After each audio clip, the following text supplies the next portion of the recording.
Hello and welcome to section 3 of this course, where we'll be really focusing on IELTS Writing Task 2. In this lesson, I'll be covering all the basics to introduce to you what IELTS Writing Task 2 is.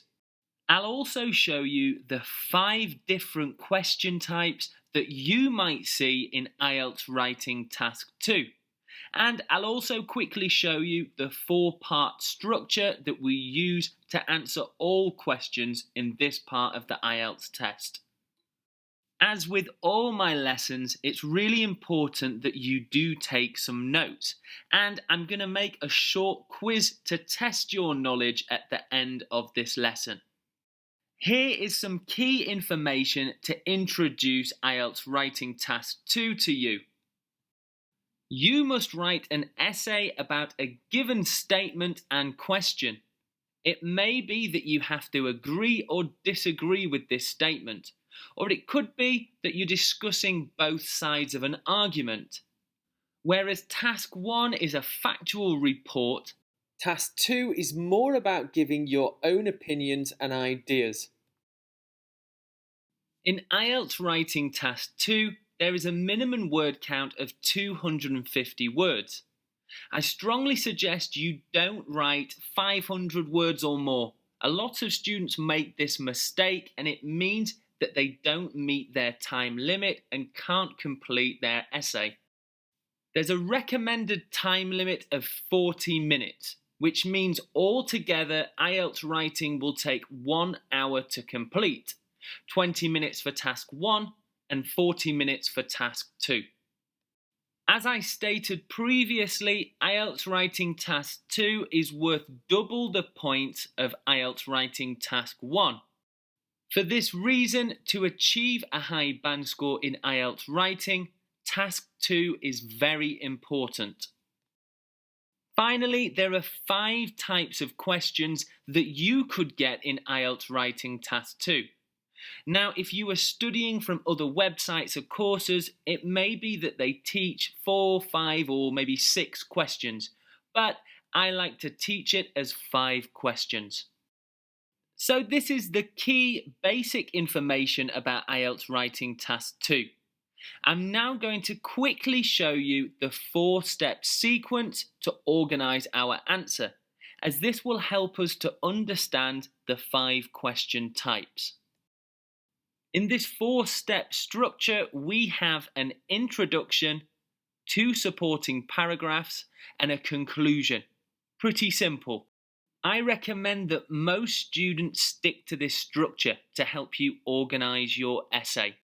We'll be going into a lot more detail about the 4-step structure later on in this section of the course, but it's good to see now to help us really understand the 5 question types. Let's move on and take a look at the 5 question types now. One of the most popular questions you could be given is an agree or disagree question. Here you will have to give your opinion on agreeing or disagreeing with the statement, and you can only choose one to either disagree or agree. Here's the example question. Using a computer every day will have a negative effect on children. Do you agree or disagree? It's very important that you clearly show your opinion, whether you agree or disagree. Let's see how we can organise our 4-part structure for this question. So you'll have your 3-part introduction, and there'll be a lot more on that later in the course.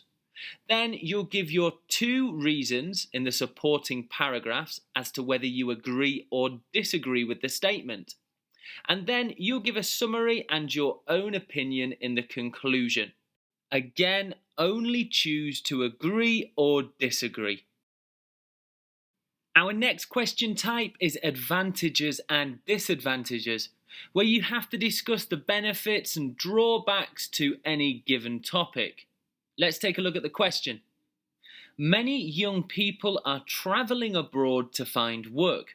What are the advantages and disadvantages of leaving your country to find work? As with all Task 2 questions, our three-part introduction remains the same. In your first supporting paragraph, you can give an advantage. In your second supporting paragraph, you can give a disadvantage. This way, our essay will be equal and balanced for the advantages and disadvantages. In our conclusion, you give your summary, and it may be that you're asked to give your opinion. Not all of these questions will do that, but if they do ask you your opinion, you could add 2 to 3 sentences in your final paragraph stating how you feel about the statement. Next up, we have the discussion question, where you have to discuss 2 different points of view and then give your own opinion. Here's the question. Some people believe that the best way to reduce crime is to increase the length of prison sentences. Other people, however, believe there are better methods to reduce crime. Discuss both views and give your opinion.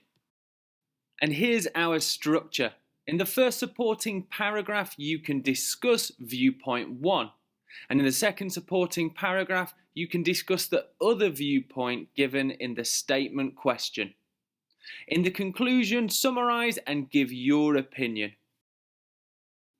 Our fourth question is called the problem and solution. The internet has transformed our society, but has also created new problems. What are some serious problems associated with the internet, and what solutions can you suggest? Now, you may be thinking, what if you're not an expert on the topic in the statement question? For example, in this question, what if you don't know a lot about the internet? Well, try to think logically and think of some solutions that you could suggest that might help fix problems. Here is our 4-step structure. So much like the other question types, the introduction and conclusion remain pretty much the same. Our first supporting paragraph is where we can discuss all of the problems associated with the statement. And our second supporting paragraph is all about our ideas on solutions to fix the problems. Now on to number 5, which is the 2-part question. Some parents buy their children whatever they ask for. Is this a good way to raise children? What consequences might this have for the child as they grow older? Now, it's quite easy to see that there are 2 questions or 2 question marks in this question type. So our structure has to change slightly to address this. Let's see the structure now. Of course, the 3-part introduction remains the same.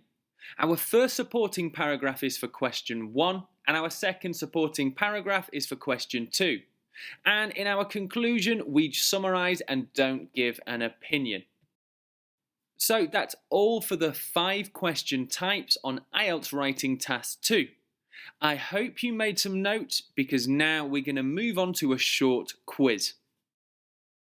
Here are your 5 question types. I will show you 3 questions, and you need to pause the video and decide what question type I am showing you. Question number 1. Overpopulation in many urban areas is becoming a major issue worldwide.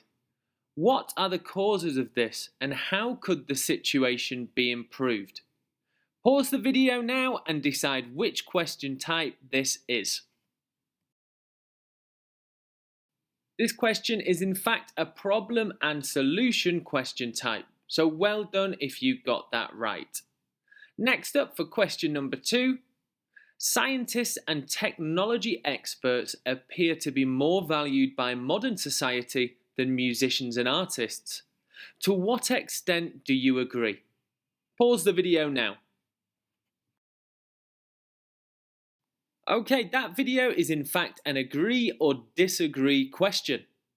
And now for question number 3. Some people believe that exercise is the key to a healthy life, while others feel diet is more important. Discuss both sides and give your opinion. That was maybe a little easier to work out, and it was in fact a discussion question. That brings us to the end of our first video in section 3, all about IELTS writing task 2. Quickly review your lesson, know it, and if you feel ready, I will see you in the next lesson.